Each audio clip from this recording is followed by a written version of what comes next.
పోలవరం మండలం పరిధిలోని ఎదురులంక రామాలయంపేట సెంటర్లో కొలువైన శ్రీ విజయదుర్గాదేవి ఆలయం వద్ద ఆషాఢ మాసం సందర్భంగా అమ్మవారికి గ్రామ ఆడపడుచులు ఆషాఢం సారెను సమర్పించారు. పోలవరం మండలం పరిధిలోని ఎదురులంక రామాలయంపేట సెంటర్లో కొలువైన శ్రీ విజయదుర్గాదేవి ఆలయం వద్ద ఆషాఢ మాసం సందర్భంగా అమ్మవారికి గ్రామ ఆడపడుచులు ఆషాఢం సారెను సమర్పించారు.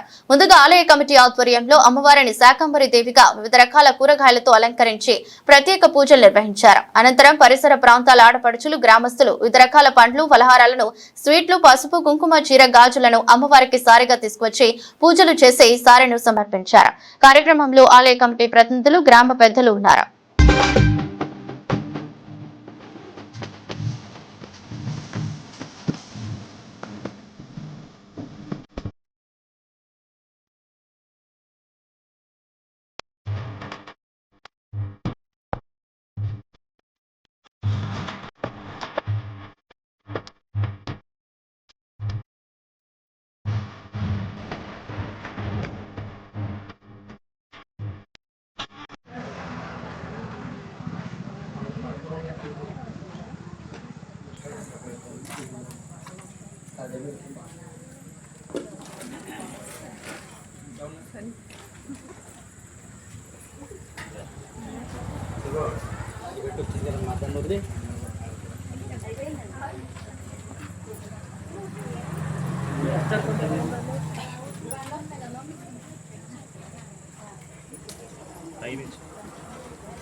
ధూపదీపాంతరం శుద్ధాచమనీయం సమర్పయామి.